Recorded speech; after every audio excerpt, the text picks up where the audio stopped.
I'm literally in room 101 today.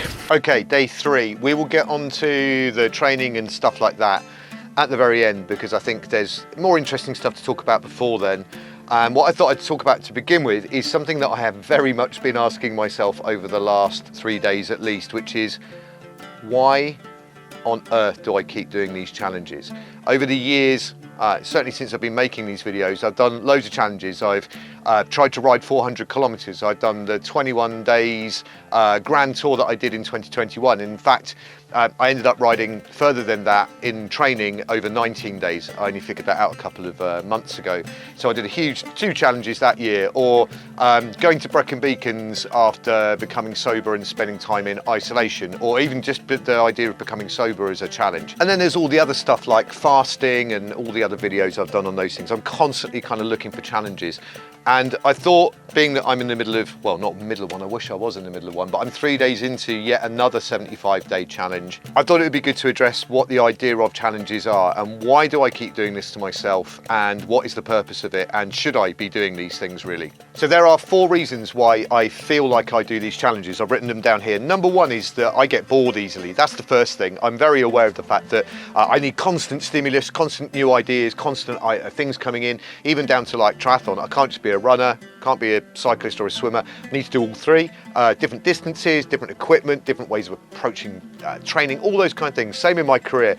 Am I a drummer? Am I a university lecturer? I'm a filmmaker, all of that, YouTube channels, all these things, constant stimulation. I just generally get kind of bored easily, so I then look for something else to do. That's reason number 1. Reason number 2 is that I have this kind of pathological fear of being lazy. I guess you could relate that to point number 1, but my brother and my dad and my mum are all very driven people. They're constantly doing stuff, learning new things and all the rest of it. And of course I grew up in that environment. But also, I just can't face being lazy. There's just so much to learn in the world, so much to experience and do. And I just kind of, I wouldn't want to just feel that I missed out on any of that through just kind of sheer laziness. I have no problem with that in other people. I wouldn't generally work with them, but I can't ever want to feel like I feel like I've been lazy at all. So that is a definite driver. Challenges help me feel like I'm achieving something or working towards something constantly. Number three is a huge one: control.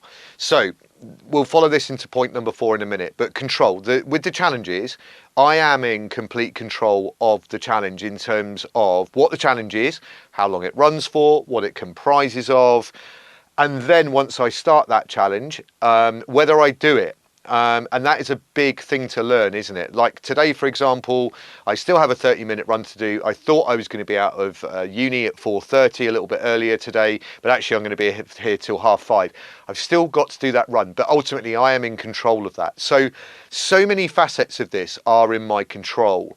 And I think that is one element that is important leading into point number 4 in just a second. As I said in the first video about like the stoic side of things, I do have control over those things. The outcome, less so. I could get injured, I could get ill. Something might happen at home that means I have to can it. And that's okay. That is absolutely okay. Ultimately, if it's out of my control, I have to let that go. And that's why the outcome is nowhere near as important as getting that understanding of what is and what is not within my control. Okay, point number 4, and this is probably one of the most important reasons to set myself these challenges. A combination of Chris Williamson and kind of Michael Easter, I've heard them kind of talk about these things before, but ultimately, a chosen challenge is really preparation for an unchosen challenge. So essentially, it's all a drill, it's all practice. Those areas of resilience and challenge and drive and motivation to get up and do those things when it isn't absolutely life critical all comes into play when it is life critical. So all of those challenges that come up that you didn't decide on, whether it's illness or whether it's a financial thing, or it really doesn't matter. Those things that are out of your control, dealing with those, being able to cope with them and be pragmatic and act in the right way and be reasonable and understand what is not within your control, all comes through practice. So these challenges for me are chosen challenges that through practice and training, really it's like a fire drill, isn't it? Or like a firefighter or armed services. They train and train and train and train again. So then to some extent, when the real thing happens, it's no different. And I think that's probably one of the most important things about setting yourself challenges. If you find it difficult to cope when life throws you a curveball, things that are out of your control, then maybe the simple answer to that is to challenge yourself more, to actually go out there and find things that make you uncomfortable, that push your options of resilience and your motivation and your drive, and make yourself do it. Time for a debrief. Okay, real quick, day 3. Arms day today in the gym. Got up super early, 5:30, ready to go. Now here's an interesting thing actually about this. I could have actually got up a bit later and still got to work on time, but I wanted a bit of a gap before I got to work and a little bit of a chill and just walk through town. I went to a different gym today with a different environment, different thing, and it had to, took me a bit longer to get over to the university campus.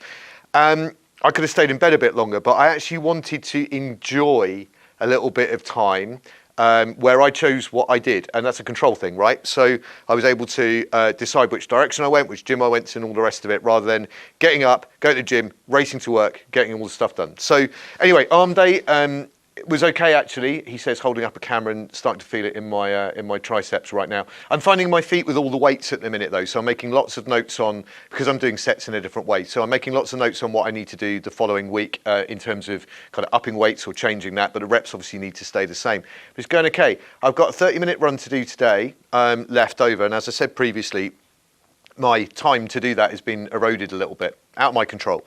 And so I'm not going to film any of that or let you know whether I actually did it until tomorrow's video, because I want to get this edited and out there before I get home, because I think I need to have a little bit of a gap and a bit of a rest. So the plan is to get home, go for a run, and then the next 2 days I work from home, so I can be a little bit more kind of free with the time that I spend working and doing the stuff. I'm not beholden to lecture times, and also I haven't got the extra energy of having to deliver lectures to people that I've never met before. And then it's the weekend. So really, the end of today should be the end of those hard 3 days. We'll see how we get on. Anyway, day 3, done. Signing off. See you for day 4.